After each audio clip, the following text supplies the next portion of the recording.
Attorney, on a scale of 1 to 10, how confident are you that the Philippines still has a viable path to bring former President Duterte back home? What factors support that level of confidence?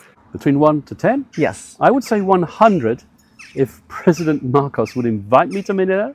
I'd sit down with him and I'd explain to him that nothing will happen if he allows my clan to go back to Davao. He's an old man. Let him live out his life in peace, quietly, and don't interfere with him. Hindi na. Kasi nga, ang nangyari nun, wala akong, di ba sabi ni VP siya, may 7, 9 na warnings, di ba?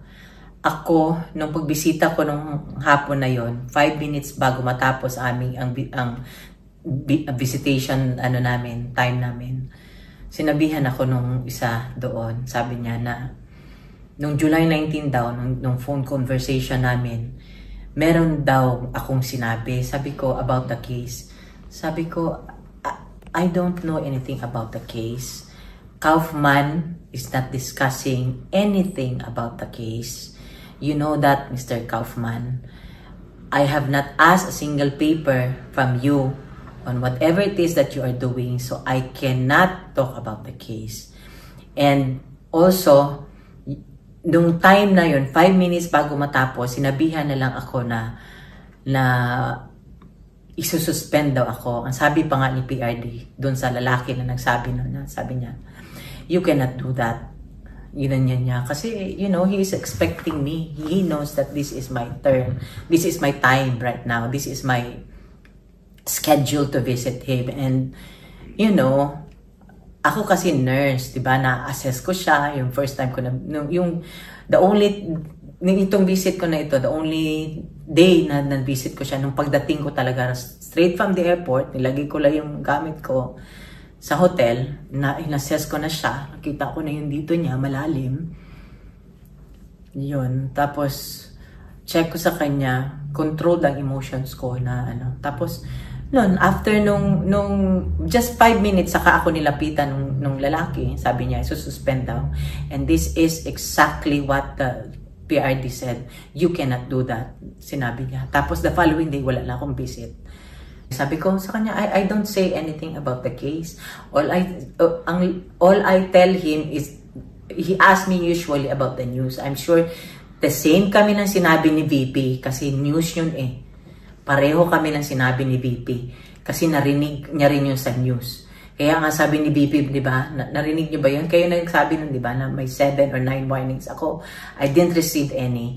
You know, ito lang ang masasabi ko. Sinabi ko na kay Mr. Kaufman, sabi ko, wala namang, alam ko, I have nothing against you, pero please do not deprive us of, you know, asking other people or asking legal opinions from other lawyers also. Pero we acknowledge you as his lawyer. Pero sabi ko nga sa kanya, baliktad tayo. Asawa mo, ikaw kaya ang nasa loob. Ano kaya ang gawin ng asawa mo? You know, the last time, every time I go there, I tell him, he would always ask, PRD would always ask, ano na, kumusta na? Makaano na ako, no? We cannot talk about the case. At pagkatapos ko dito, tatawagan ko ang lawyer para sa kanya mo tanungin lahat. Ganyan, always recorded yan. Recorded yan. Gusto ko nga igawin nilang public yung conversation eh. Wala ako doong ma-discuss about sa case because sabi ko, Mr. Kaufman, I am not asking any paper from you. You are not talking to me about the case or any of your associates. And you accuse me of I'm talking about, you know, ikaw ang dinidiretso ko. Ikaw ang dinediretso ko, bihira ako makausap sa mga kasama mo na nagdagdag ka na ng mga lawyers dyan. So I have nothing against you. So alam ko doon ka na nagalit eh.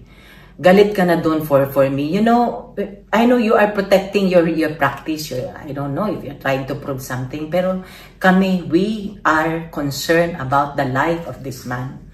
He is family. He is the father of my daughter. He is the father of VP, Paulo, and Baste. So, yun lang.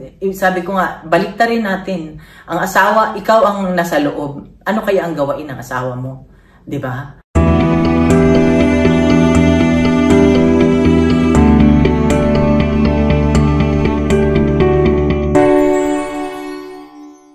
Ang sinabi niya sa akin July 19, and to tell you honestly, hindi niya ma-point out kung ano. Wala siya binigay sa akin notice. I'm supposed to receive it. And then, if he was able to hear it or napansin niya na nung July 19 pa nung phone conversation, why not call me up? Kasi nung one time na si VP na nag-violate na pinasa niya ang phone, kinuha kagad ang attention niya, di ba? So, sana nakakuha ako ng kapalit ko. Di ba sila VP din. Sila VP din, di ba? Pag sa laban, ang isang na narinig ko sa kanya, bahala na miski mag-isa siya. Kaya niya nang sabihin sa ICC na na mali ang ginagawa niyo for doing this to this man. Tapos yun na nga yung ini-expect na alam ni VP ako na. Kung sa Bisaya pa turno na ako ni karon. Turno na ako ni karon. Tapos ngayon wala siyang bisita. You know, even after his presidency, I'm telling you, emotionally na siya. Meron na siyang depression nun. Ngayon, sabi ko nga ito sinabi ko sa kanya, sabi ko, hindi naman ako lawyer. Lahat ng tinatanong ko sa humingi ako ng opinion sa lawyer. Yun ang doon. Humingi ako ng opinion sa lawyer. Maawa ka na lang. Several times ako nag-email Sabi ko, have mercy on the man, 80 years old. You know, you only get to talk to him 1 hour a day, Monday to Fridays, not on weekends. You don't see him 23 hours a day. He can, I'm telling you, I am 110% sure na may depression na yan. Ngayon, dinideprive mo ako na mabisita siya, na may maalam niya nandito ako sa labas.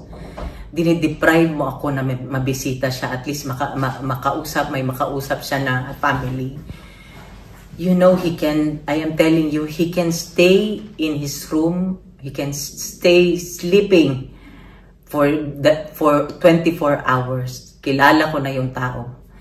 Saka sabi ko 'di ba, ang opinion ko lahat, attorney, puro lang suggestion ba. Sabi ko, hindi ba kayo pupunta ng Pilipinas, kukuha ng whatever, 'di ba?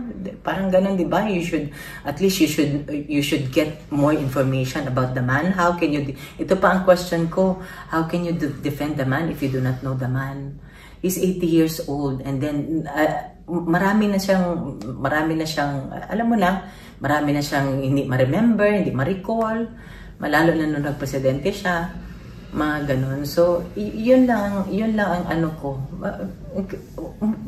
Ilang taon ba ang meron o ilang araw, ilang buwan ba meron? Do you think you can say it? Only God knows. Only God knows. Kaya kami nag-e-effort kami dito na mabisita siya, mapuntahan siya, na at least may isang family member. Kaya ako, miski na ayaw niya na ako pabisitahin, nandito pa rin ako kasi in case of emergency, ako ang pinakamalapit. Imagine in case of emergency, ang taga-Pilipinas, it will take them like more than 24 hours to book a plane ticket just to come here, and it would cost them how many thousands of pesos para to. Kaya ako nandito, kaya lang syempre naawa ako.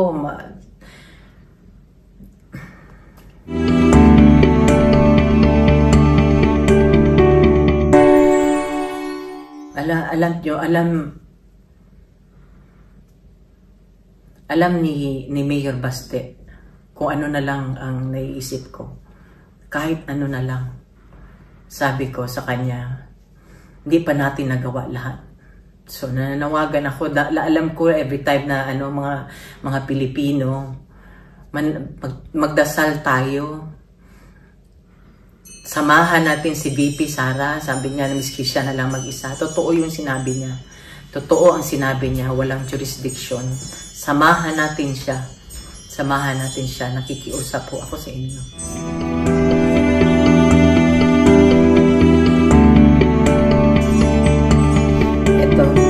Tawa, kasi si Kitty kasi may tawag pa rin siya.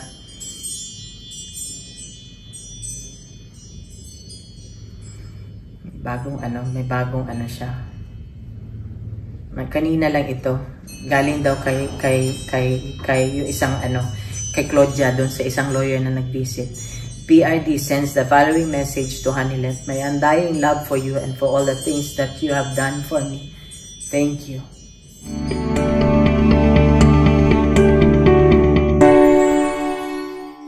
Attorney, on a scale of 1 to 10, how confident are you that the Philippines still has a viable path to bring former President Duterte back home? What factors support that level of confidence? Between 1 to 10? Yes. I would say 100.